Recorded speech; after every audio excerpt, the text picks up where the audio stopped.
Hello, Stitchers. Welcome to Stitch Please, the official podcast of Black Women Stitch, the sewing group where Black Lives Matter. I'm your host, Lisa Woolfork. I'm a fourth-generation sewing enthusiast with more than 20 years of sewing experience. I am looking forward to today's conversation, so sit back, relax, and get ready to get your stitch together.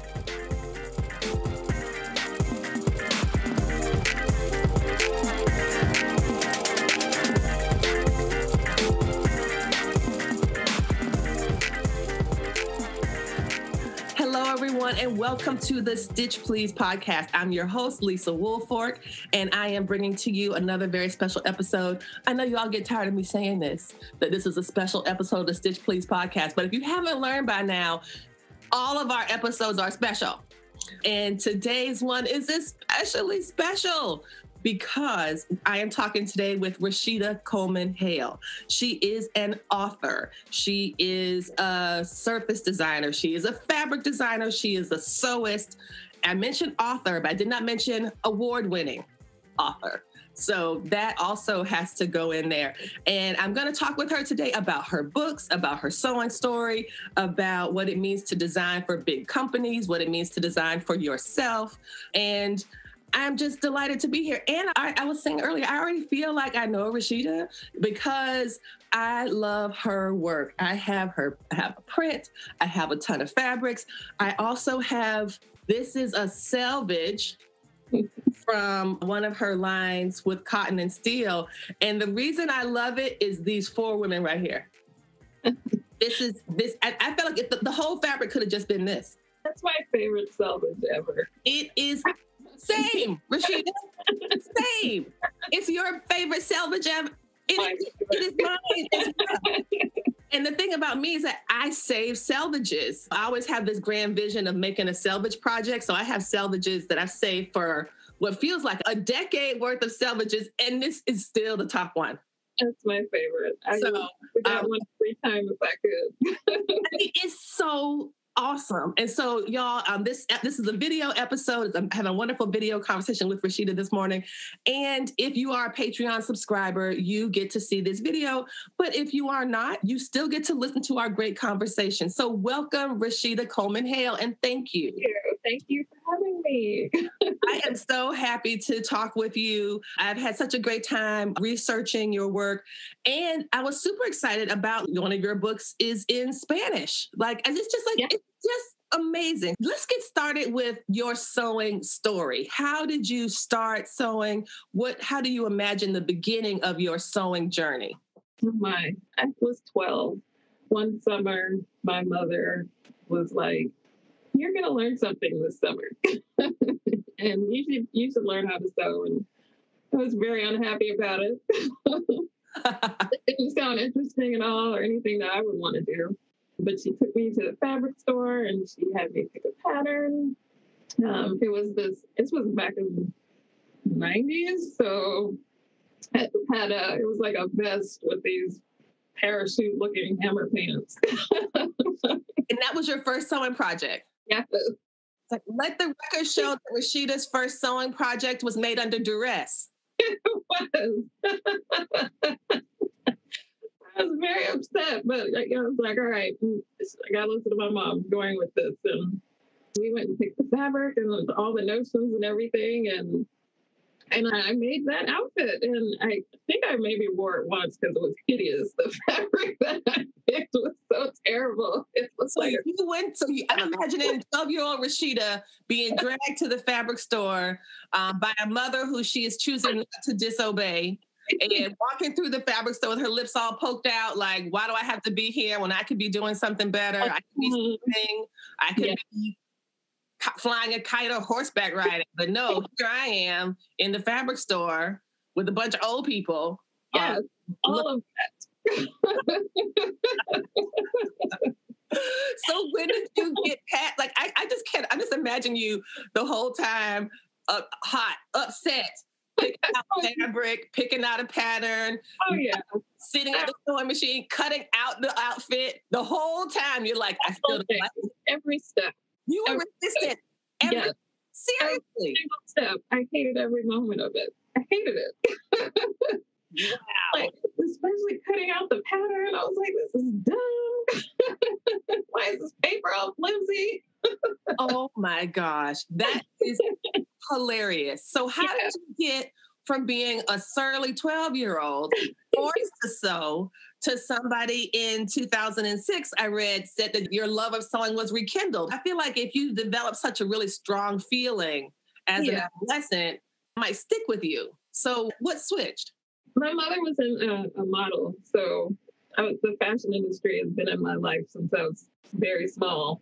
And I drew all the time. Only child, so I had nothing better to do to entertain myself. So I was just constantly drawing, and I fell in love with fashion, and I wanted to be a fashion designer. So I went to FIT in New York when I graduated high school and studied fashion design. Mm-hmm. But then I got there and I hated all the sewing. Gosh, I am just...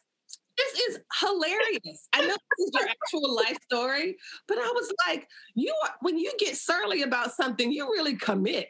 Yeah. So not only were you were like, it's not like, oh, when I was 12, I hated sewing, but then I decided that I wanted to be a fashion designer. And I was going to commit to going to the Fashion Institute of Technology in New York City. And when I fell in love, and you were like, nope. No, I wanted to draw clothes. I didn't want to sew them. Wanted to draw clothes, not sew them. So what kind of sewing classes did you have to do at FIT that cemented your hatred for sewing?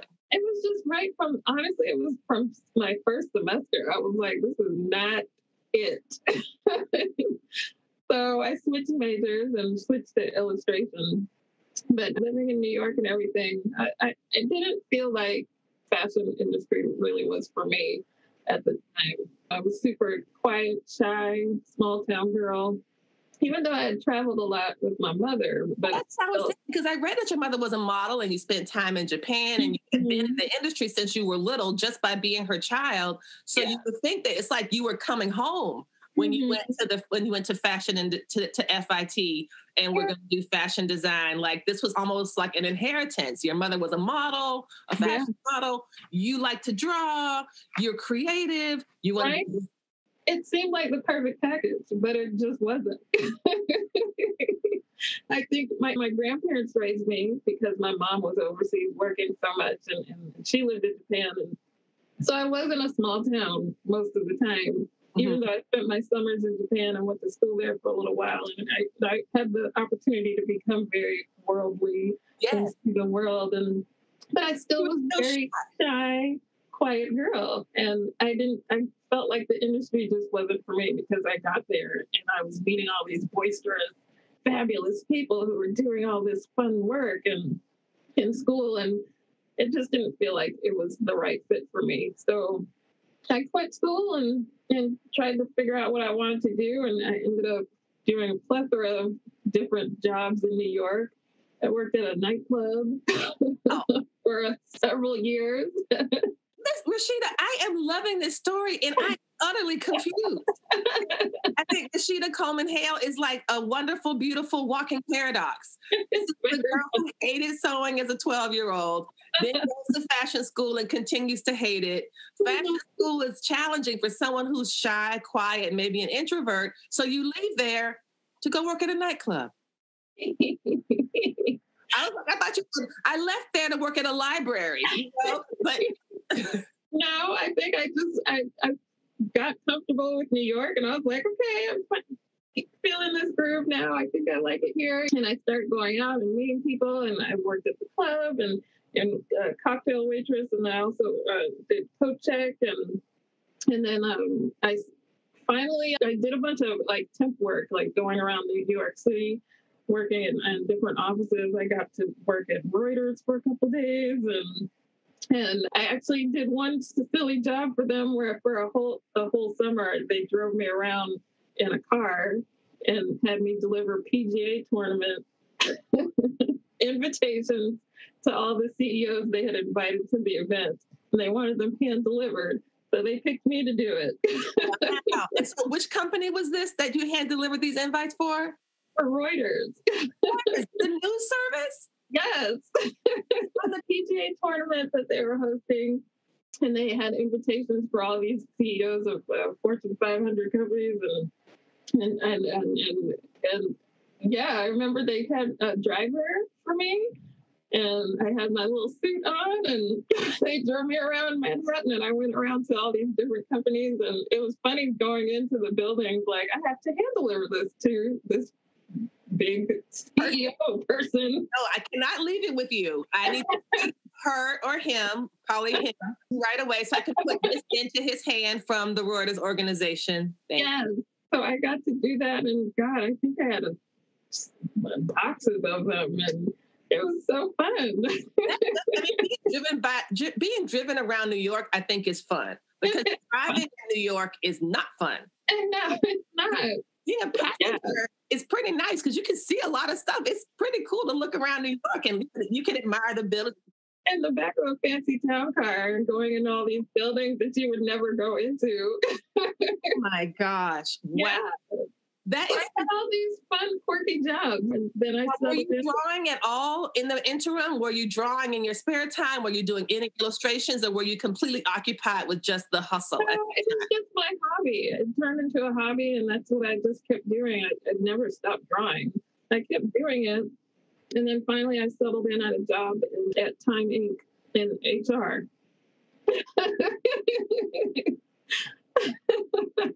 Fantastic. So I'm thinking about you, and of course, I'm so silly. I was like, oh, they're driving her around. I didn't know you were going to say to deliver PGA invites.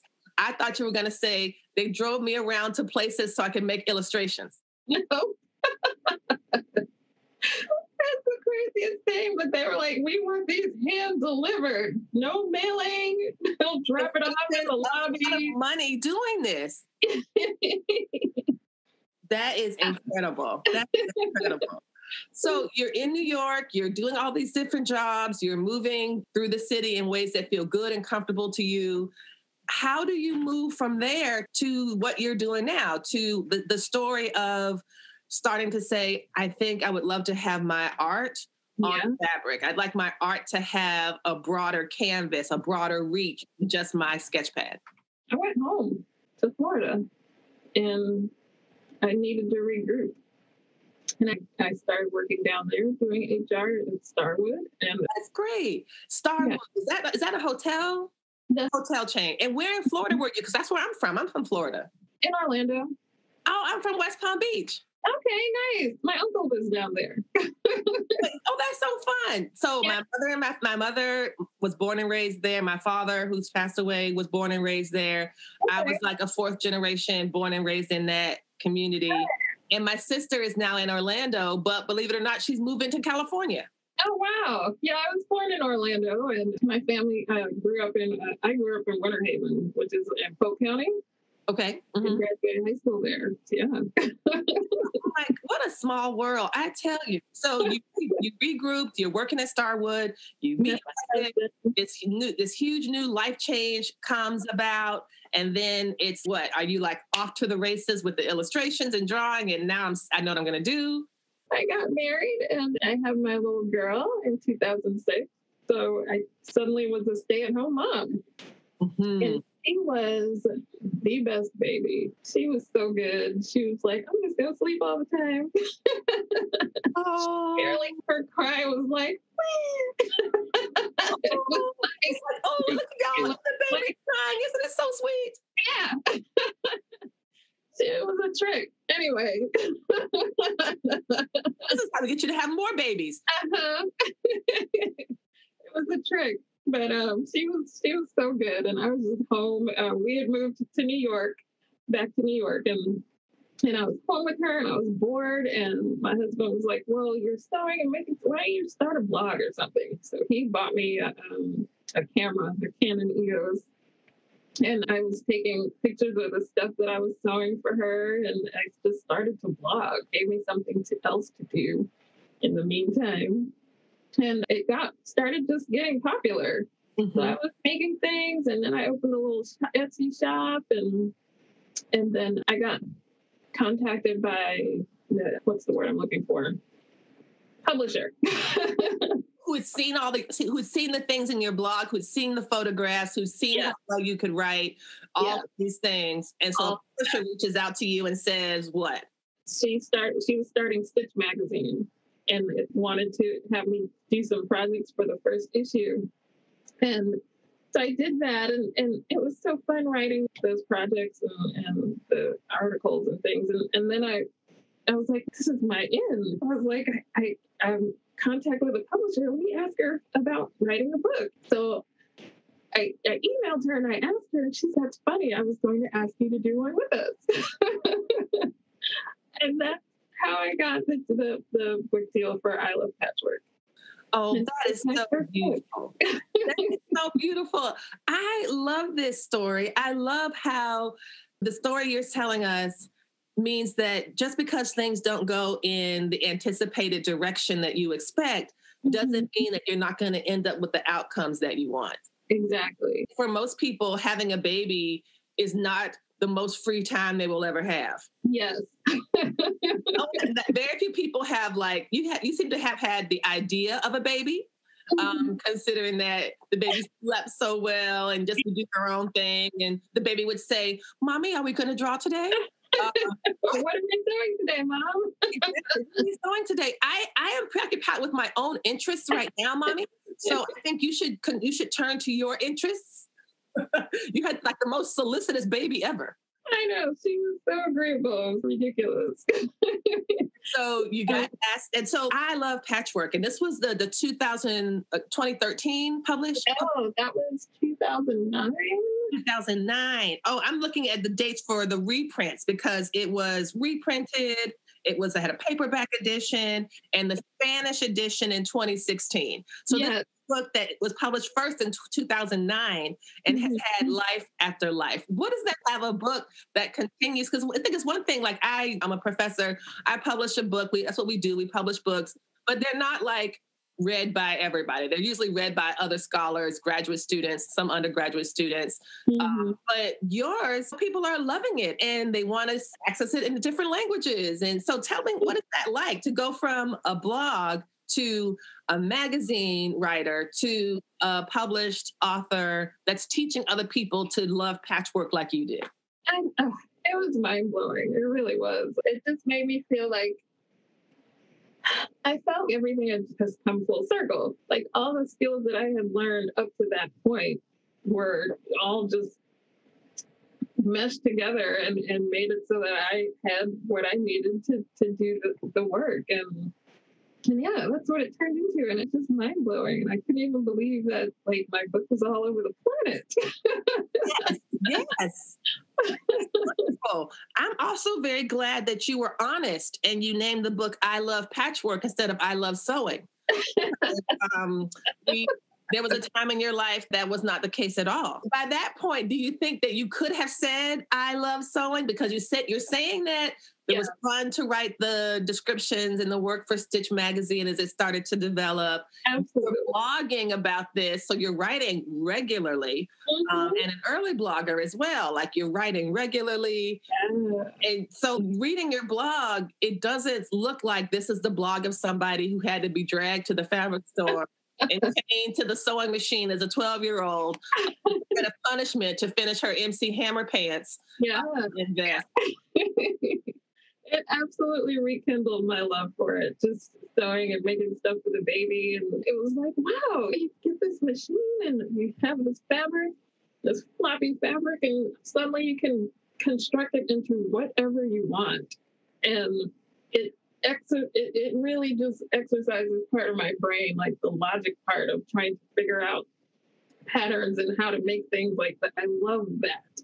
Yeah, and I just love color and patterns, and so it just really, all those things just come together, and it was like, oh, snap, I think I like to sew. Who knew?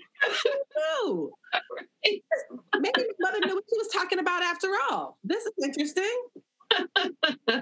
That's fantastic. I was thinking about the sewing for babies, right? Sewing for babies, sewing for little kids.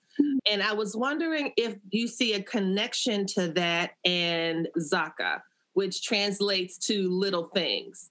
Do you think that there's something that is special about sewing things for little people, sewing baby things, sewing little things that you talked about. For example, I think that Zakka Style was published in 2011.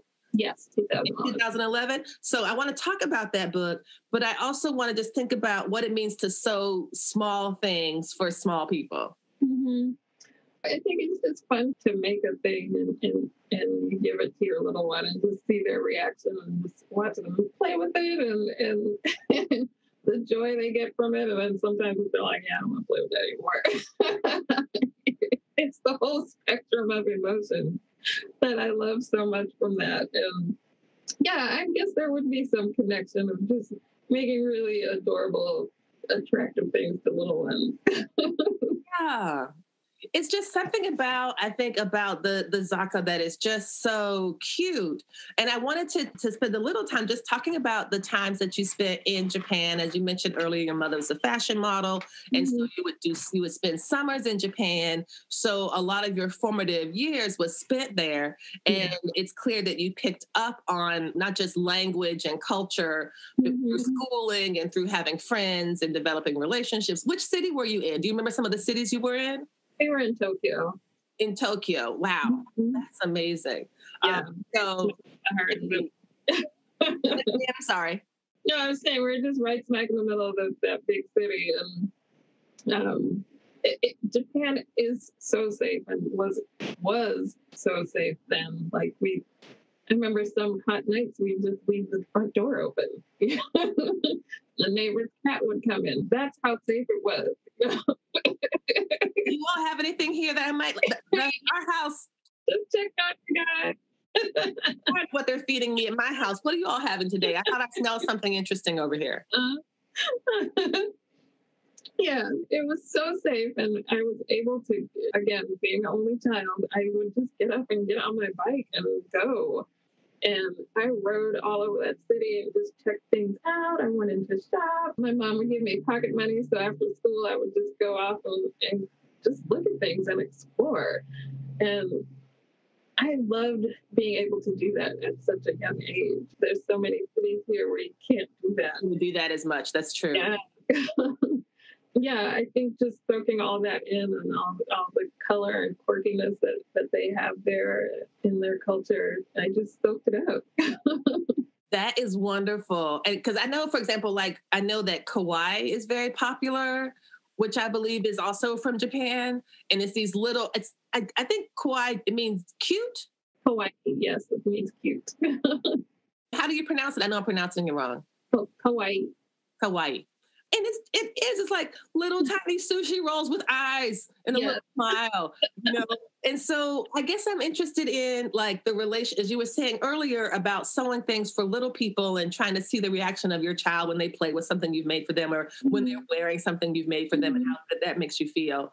And what were you aiming for in the 2011 book, Zakka Style? What kind of things did you want to highlight or emphasize? That one, because I had done I Love Patchwork, and my idea for that second book was I wanted it to be titled I Love Patchwork, TOO. Yeah. And I wanted to compile patterns from people around the world who also loved patchwork. So I made the proposal with Interweave, the publisher I was with before, and they didn't want to do it. So I was like, okay, deuces. And I pitched it somewhere else, and they picked me up Stash Books at C&T Publishing. So they changed the name. Obviously, it couldn't be I Love Patchwork 2 because I had already had the book with the other company. So we decided to call it Zakka Style. But the premise was just I wanted to see what other people's interpretation of that was, the patchwork love, because it's just so fun to pull all those different fabrics together and not even just in the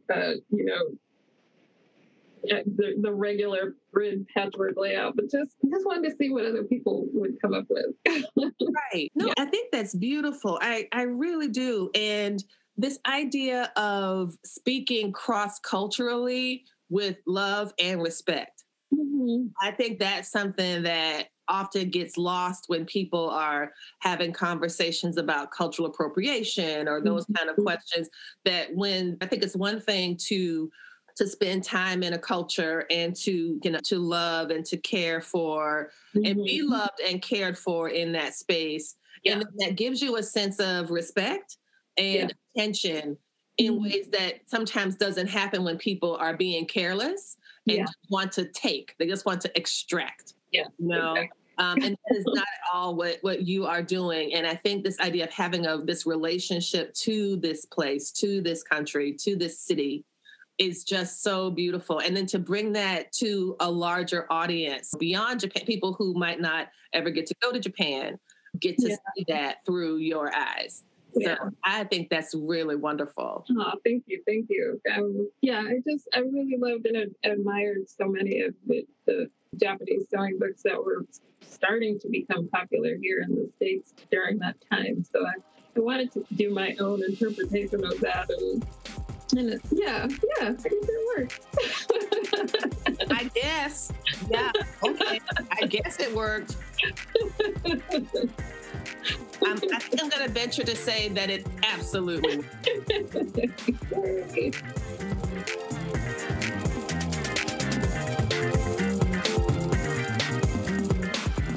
The Stitch Please podcast is really growing. I want to thank you for listening to the podcast and ask a favor. If you are listening to this podcast on a medium that allows you to rate it or review it, for example, Apple Podcasts or iTunes, please do so. If you're enjoying the podcast, if you could drop me a 5-star rating, if you have something to say about the podcast and you wanted to include that, a couple sentences in the review box. Apple makes a really big difference in how the podcast is evaluated by Apple, how it becomes more visible. It really is a way to lean into the algorithm that helps to rank podcasts. So if you had time to do that, to drop a little line in the review feature of the podcast, that would be really appreciated, and it would help us to grow even further and faster.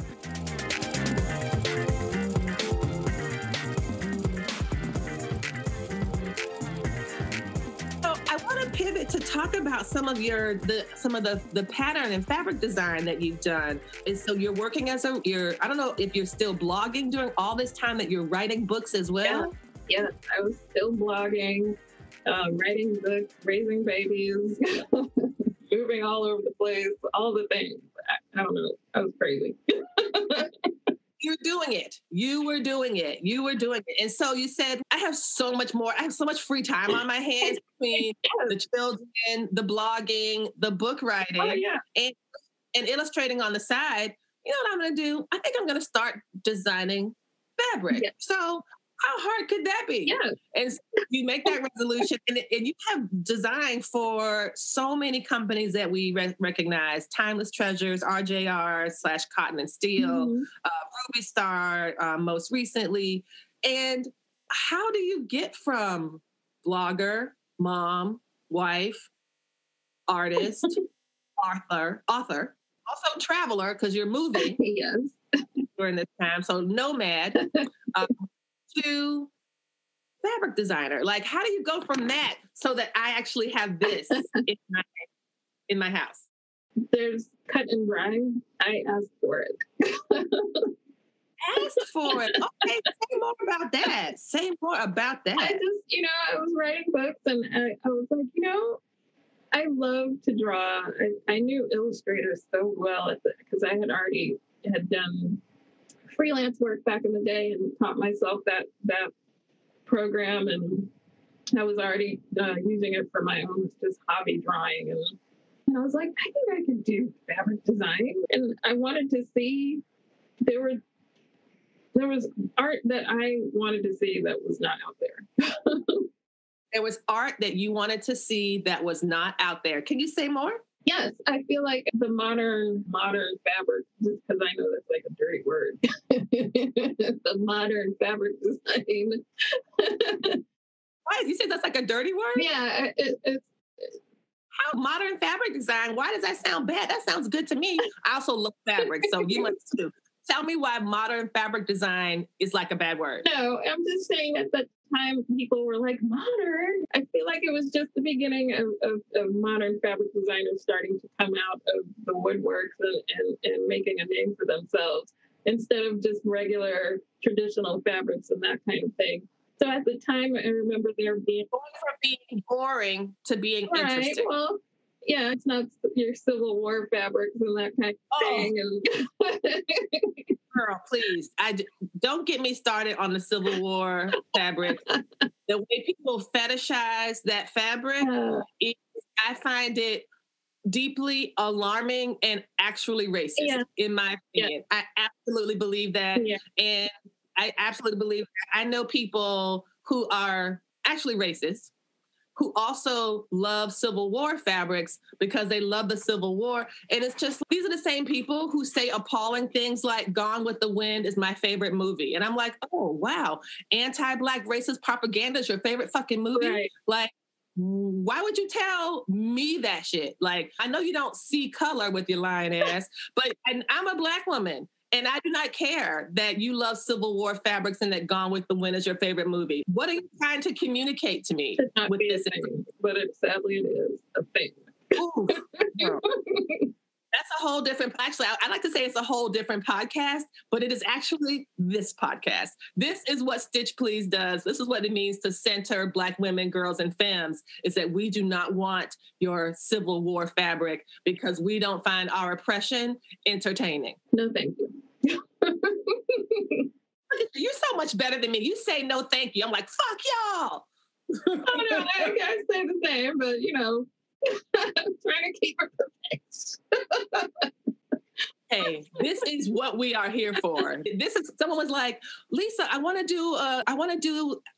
was helping me out with a one-pager or something. They were like, who are your competitors for your podcast? Who are your competitors? And I'm like, I don't see myself as having competitors. There's other sewing podcasts, and I like them. Mm-hmm. They're especially some I really like. Yeah. But none of them are competing with me because none of them are doing what I'm doing. So I don't see because none of them are going to say Civil War fabrics are racist, and I don't play with racist bullshit. That's not what we do. Yeah. In any way. We do the opposite. We say your Civil War fabric is racist, and then you get to write me letters and say, no, it's about history, not hatred. It's heritage. Yeah, I'm the wrong person to bring that to. So because you weren't doing Civil War fabrics celebrating the Battle of Appomattox, you were getting a bit of a hard time. Yeah, so I think I just wanted to see different fabric, and I would have loved to have seen more fabric with us on it and that sort of thing. So what but I can't draw, so I have to wait for Rashida to make it. I think I'm sorry, but it's the truth, but the quilting industry is a largely white industry. It is. Oh, this is... Yeah. So I just wanted to be able to make a name and try and do what I do. Yes, absolutely. You know what it reminds me of, Rashida? It reminds me of the work of Toni Morrison, who in the early 1970s, you might remember, was working at Random House in New York City. And she was reading all these manuscripts that were coming in. And she was like, where are our stories? She wasn't finding them. And so she said famously, and I paraphrase here, if there's a book that you want to read, you need to read. And that is what you have done. If there's a fabric that you want, I've talked about this many times. This is not a surprise to anyone who's heard more than 2 episodes of this podcast, that I have gone to fabric stores and looking through the lines of Snuggle flannel or something for my kids' pajamas. And I see these little brown faces and I'm like, get all excited. And it's a fucking dog. Yeah. Or a bear. You know, anything that's brown, and God forbid a monkey, don't get me started. Oh, but there's tons of fabrics with little white faces on them, blonde-haired kids, red-haired kids, brown-haired kids. Yeah. And I guess that's supposed to be their diversity, is lots of white people with different color hair. Or they might give us one brown person and that we're supposed to be content with that. It's just... the quota. It's a terrible quota. It's an absolutely terrible quota. So you were pushing against a predominant trend in the fabric design space. And at the same time, making an important intervention. Yeah. Because work that you did opened a wedge where other Black women could see themselves in this fabric that we're buying. That's the thing. We're buying this fabric. We're buying fabric that doesn't represent us. We're buying from companies who don't prioritize our concerns. Yeah, I wish I had come right out the gate with it. But I feel like I was saying, it's largely white industry, so I had to dip my toe. Test the waters and see. And I finally felt like I had gotten to a place with cotton and steel because women's empowerment was getting so much airplay. And I was like, I'm doing an African print collection.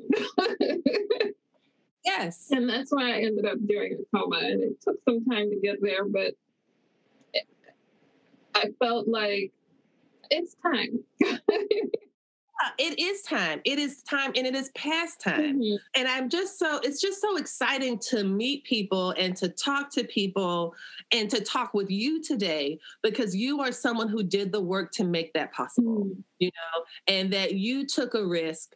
You were pushing in a space where these people didn't want to be put. And so it required finesse. Yeah. It required patience. Yeah. But ultimately, at the end, you got to create something that you were proud of. Yeah. And I'm telling you, when we see your fabrics, when we see something, you know how it is. It's like we get so excited. It's like finally we get to have what everybody else has, which is having fabric that's a mirror. Yeah, you want to see you. You want to see you, and I'm seeing me. I really do love this. And I love the sketches and the drawings and the prints.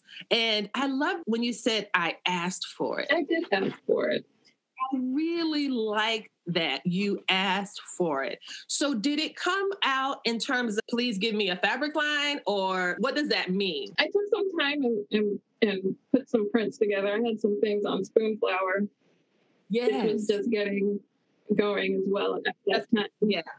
And people were buying some things, and I was like, okay. So I just sat down and put a collection together, and I started pitching it to different companies, and I got a whole bunch of no's.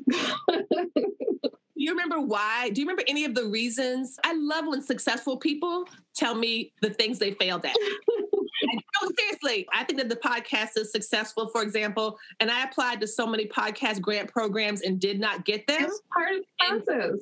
It's still going. It's part of the process. I just kept persisting because I was like tooting my own horn. I was like, I think I'm a good artist. I can put a fabric collection together. I need the tools to do this. If I can find the right art director to work with, I know that I can do this.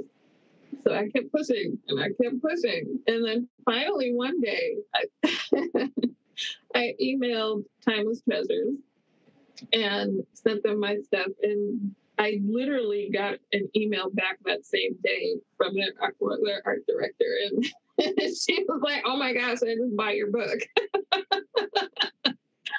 Yes.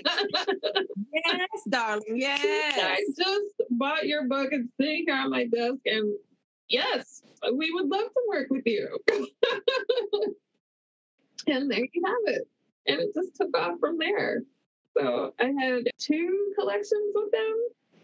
Mm-hmm. And I pitched the third. They weren't really feeling it. So again, I was like, okay, bye-bye. Yeah. On to the next. And I reached out to Cloud9 because I loved their aesthetic and what they were doing, and it was organic. Mm-hmm. And I knew Michelle from Quilt Market. So I reached out to them and they were like, yes.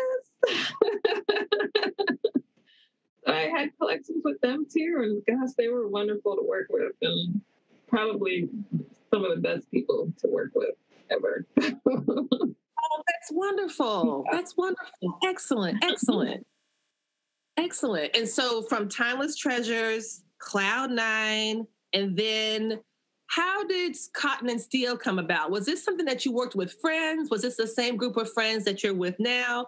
And I always wondered how the name came about. Like, what did you all, what was the thinking behind the name? So when you moved from Cloud9, was it because you wanted to work with your group of friends, or did they become friends through the process of you all working together, RJR. And I guess I'm trying to understand, RJR is the big company and Cotton and Steel was one of the subdivisions? It was a division of a division. So what does that mean exactly? I don't know how corporations work. Basically, it was just another part of their company, but we were their modern division. So modern, the not racist division. Love it. Yes. Yeah. And Steel. I'm just joking, RJR. Don't sue me. I was just playing around. I'm going to take a joke. I was living in Atlanta at the time, and I was friends with Melody Miller. She was designing with Coca. We were living in the same neighborhood, and sometimes we play together, and yeah, yeah, we became fast friends, and we would go for runs in the morning around the park. And she was looking for a new home for her fabric. The language barrier was becoming problematic, and they were in Japan, out of Japan. So she was having a little trouble with that and just wanted to try and find something else. I guess RJR reached out, had caught wind that she was trying to find a home, and they reached out to her about designing with them. And she was like, I don't think it doesn't make sense for them to just have me. Because RJR was not doing any of those types of things at that time. They were largely traditional. Gosh, we hadn't even heard of them. Wow, yeah, that's pretty traditional. Yeah. But she thought about it, and her idea was like, what they need is like their own division. We talked about it. She talked with some of our other friends that we had known from Quilt Market, just trying to get a feel of what people thought about the idea. And so she came up with a pitch and pitched to them, and she was like, I know you're happy where you are, but maybe you want to come play over here. Yes. And I was like, okay, yeah, let's do this. Because it was such a good idea, and it felt like it was going to change the industry. These women doing their thing. So yeah, she pitched it, and they loved it, and then there we go. Still. And I think that you have changed the industry. I feel like whenever I was looking through the fabric store and I saw a fabric, you know how they have them folded up so you can only see one element?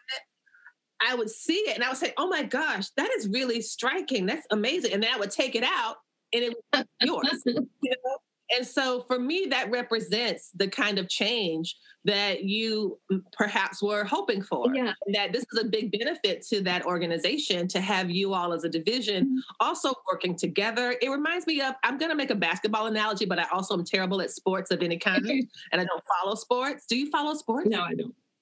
Okay, so good. You won't know if I've messed this up. There was some basketball team and it was like LeBron James and Dwayne Wade and some other person, and they wanted to all play together. So they either left Cleveland and then they went to Miami or they went to Miami. I don't know. It was a big deal. I remember this being a big deal at some point in life. And so when I think about you all at Cotton and Steel and now at Ruby Star, it reminds me of that. Like people who want to do what they love with people they love. Mm-hmm. That sounds like an ideal working situation. It turned into that. We knew each other from being at Quilt Market. Kim was doing her blog. Oh my gosh, what was her blog's name? True Up. And that was hugely popular. It was basically like the fabric resource on the internet at that time for any news fabric related. And then Sarah was designing as well. Alexia had her pattern company. And so Melody tapped all of us, and we had known each other, but not that well. But we went off to LA and got together as a group for the first time, and we were basically in a hotel ballroom laying out our designs, and it just turned out that we worked so well together, and we just hit it off. It was like instant family. Nice. I don't know how else. There's no other way to describe it. It was just instant family, and And we've been sisters ever since. That's beautiful. That is truly beautiful. And the idea that you can come together over something that's so revolutionary, in my opinion, in the industry, that you could do this as a collaborative effort, where one person can help to lift up and bring in somebody else. It wasn't like competition. It was really about community. Working together, yeah. As an artist, it's such a solitary life, typically. You don't have other eyes looking at your work and giving feedback in that sort of way. Peers, I should say, or the other art director and like that. But yeah, so it was a new concept for us. And then having the color palette all work together was just like, what? Yeah. And then you all moved into doing apparel stuff. So it was apparel and it was quilt and it was like, yeah. And it was a new thing, and we were like, let's just tip our toe and try everything. RJR was great in that way, that they honestly gave us creative freedom and let us try things, and we were able to do that. And unfortunately, it didn't work out the way that we had planned. Things just started going south with management, and their inventory system was faulty. We weren't getting paid royalties for months on end with no information of why. We knew why, and then we had this other person, another entity came in to the business, and he basically took over. And we had built this rapport with the owner. And then finally, this new person came in out of nowhere who was selling TV antennas or something, who knew nothing about fabric. And he came in and basically swooped in and took over. And it was just madness and chaos. And there were people in that company who had been there for years. One woman had been there since she was a teenager. And she was like the vice president, and she quit, quitting, getting fired. Like everything just turned upside down. I hope things have settled for them. I don't know.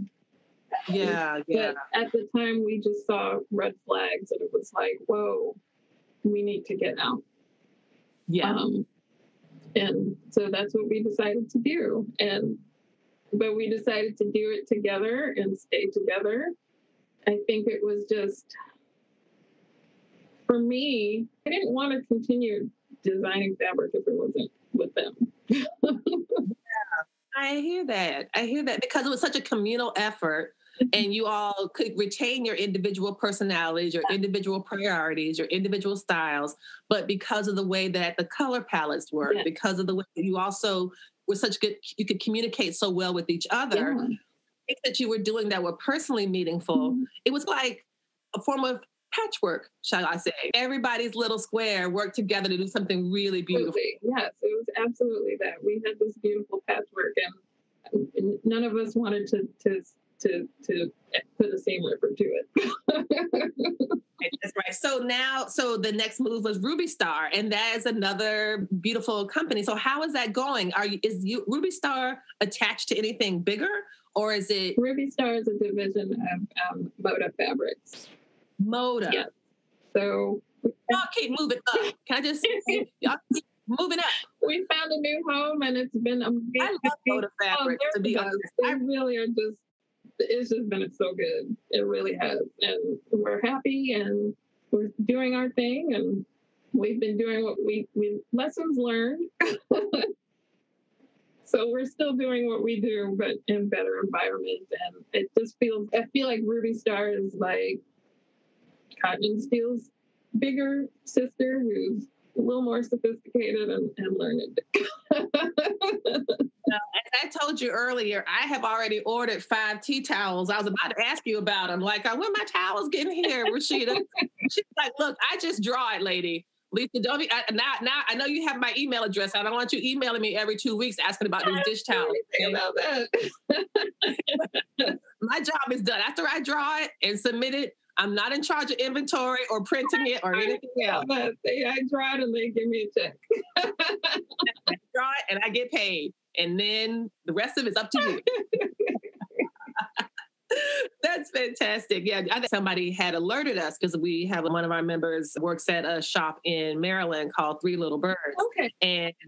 And she was saying, we're going to get these towels in. We're picking pre-orders. And I'm telling you, between I think we must have ordered a minimum of 25, a minimum. Right. I know because I bought 5. Like, there's a lot of us and nobody bought just one. I know I tried to order my own towels and they were all gone. Like, hey. Everybody, can we make sure Rashida gets a towel, not mine? Right. Mine. I have to go buy my own towels from somebody's shop. Gosh, ignore so the name on the order. Ignore. It's like, wait a minute, Rashida Coleman. There's a Rashida Coleman-Hale buying some Rashida. What is happening? It's a very meta moment. Very meta. So what's up next for you? What do you have going on next? What's the next thing around the corner for you? Oh my goodness.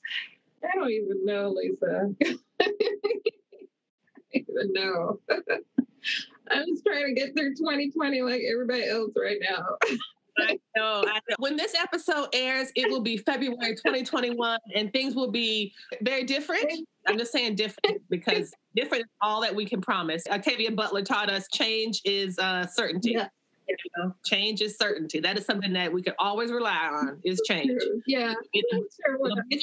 What I want to do right now. I would love to explore illustration and do that a little bit more, but I have 4 children, so I got a lot of mouths to feed, and I have a day job too. Yeah, 4 kids. You're momming, and now a lot of them are schooling at home because of other restrictions, and everybody is, as my son told me recently, oversaturated with each other. Yes. So I'm actually expecting something spectacular because the last time you had a baby, you wrote a book, you started a huge blog, you wrote a book, you pitched your fabric. So clearly life issues are not a deterrent for you. Yes, I hear you saying you've got 4 children and a husband and a wonderful family and a day job that takes up a lot of your time. And yet I am utterly convinced that you're about to come out the box with something that's going to be like, what? I have some things up my sleeve, for sure. Yes, we will just have to be patient then.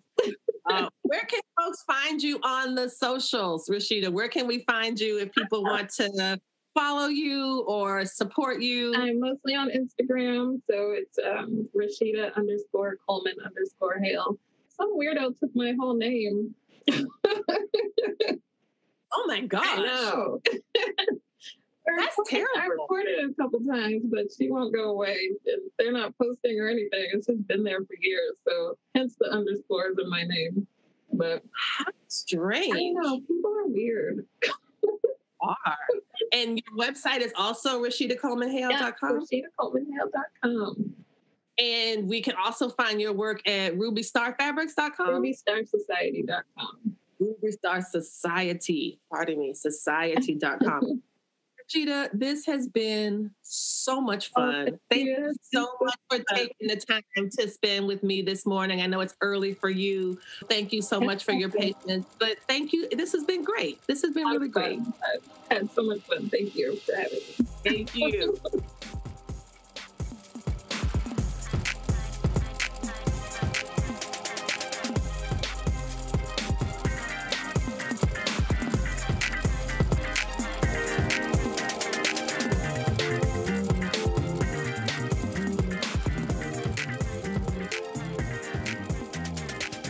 You've been listening to the Stitch Please podcast, the official podcast of Black Women Stitch, the sewing group where Black Lives Matter. We appreciate you supporting us by listening to the podcast. If you'd like to reach out to us with questions, you can contact us at blackwomenstitch@gmail.com.